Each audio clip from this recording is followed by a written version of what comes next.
कर्मचारियों के डीए से संबंधित था। और मैं इस बात को स्पष्ट कर दूं कि हिमाचल प्रदेश में कांग्रेस पार्टी की सरकार जब आई है तो कर्मचारियों का बहुत बड़ा योगदान उसमें रहा है।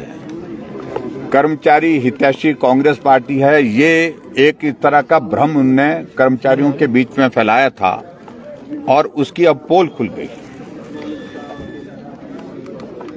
सीधी सी बात है कि जब मुख्यमंत्री हाउस के अंदर बोलते हैं तो वो एक कमिटमेंट गवर्नमेंट की होती है, एक एश्योरेंस गवर्नमेंट की होती है। और बजट भाषण में कोई बात अगर कही जाती है, अनाउंस की जाती है, तो वो अनाउंसमेंट जो है वो टॉप प्रायोरिटी पर होती है, वो कमिटमेंट होती है, फुल एंड फाइनल कमिटमेंट होती है।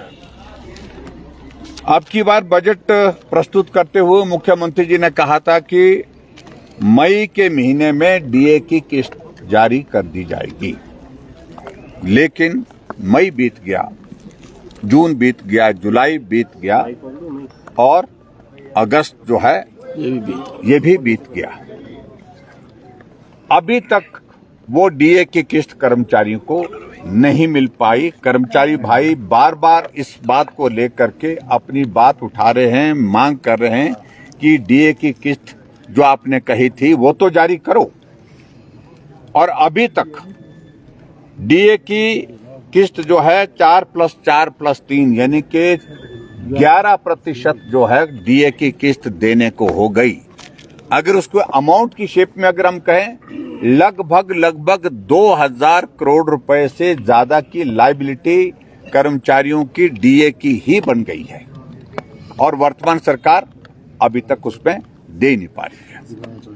वैसे तो ये प्रिविलेज का भी विषय बनता है, क्योंकि अनाउंसमेंट मुख्यमंत्री हाउस में करते हैं और उस कमिटमेंट को पूरा नहीं करते हैं, उस एश्योरेंस को पूरा नहीं करते हैं, वो एक प्रिविलेज बनता है।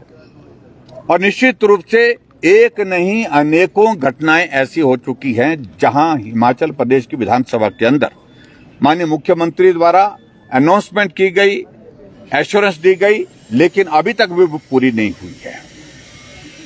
लेकिन आज जब इस विषय को लेकर के हमने सप्लीमेंट्री मांगी, 2 सप्लीमेंट्री के बाद तीसरी सप्लीमेंट्री देने के लिए विधानसभा के अध्यक्ष महोदय तैयार नहीं थे। मुझे कोई वाजिब कारण नहीं लगता था और खासतौर से विपक्ष के नेता होने के नाते मुझे जब सप्लीमेंट्री देने के लिए कहा गया तो मुख्यमंत्री का जवाब राजनीतिक दृष्टि से सामने से आया।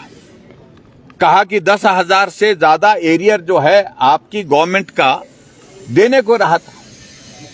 क्या उनको अच्छी तरह से इस बात की भी जानकारी है कि जब वीरभद्र सिंह जी हिमाचल प्रदेश में सरकार छोड़ के गए थे, कांग्रेस की सरकार के बाद जब भारतीय जनता पार्टी की सरकार हिमाचल प्रदेश में बनी थी, उस वक्त भी एरियर इससे कम नहीं था, इससे ज्यादा ही था।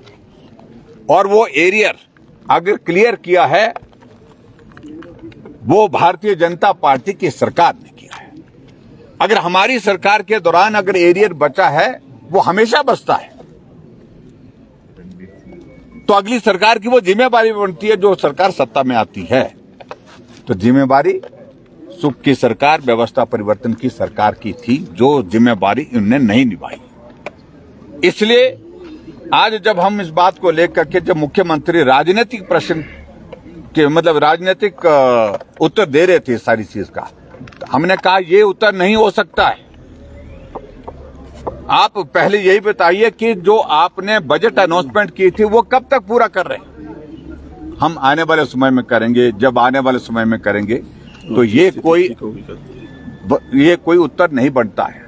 आर्थिक स्थिति जब ठीक होगी, और आर्थिक स्थिति ठीक होने की संभावना अभी तक कई वर्षों तक नहीं है और वर्तमान सरकार के कार्यकाल में तो बिल्कुल भी नहीं है।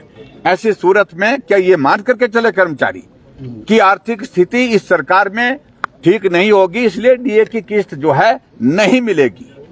तो ये बात आज जब हमने पूछी तो उसका उत्तर उन्होंने जब नहीं दिया, और खासतौर से जब आर्थिक स्थिति के लिए हमको जिम्मेवार ठहराते हैं, उनको इस बात को समझना चाहिए कि रेवेन्यू डेफिसिट ग्रांट का जिक्र कर रहे थे।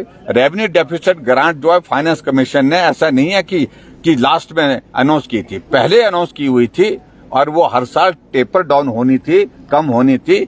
अपनी कमिटमेंट, अपने वादे, अपनी घोषणाएं उसके हिसाब से इनको करनी चाहिए थी। ये सदन के सदस्य थे जो वर्तमान में मुख्यमंत्री हैं, उस वक्त विपक्ष में थे, तो उस वक्त इनको इस बात को समझना चाहिए था। लेकिन हमारा कहने का मतलब यही है कि जो कमिटमेंट की थी, जो घोषणा की थी, जो एश्योरेंस दी थी, उस एश्योरेंस को कब तक पूरा करेंगे, इसका कोई जवाब उनकी ओर से जब नहीं मिला, तो ऐसी सूरत में जो कहा बार बार कि जब स्थिति सुधरेगी, स्थिति तो सुधरेगी नहीं, तो इसका मतलब है कि इस सरकार के कार्यकाल में डीए की किस्त जारी नहीं होगी। और ऐसी स्थिति में कर्मचारियों के हित को ध्यान में रखते हुए हम सदन से वॉकआउट करके आए।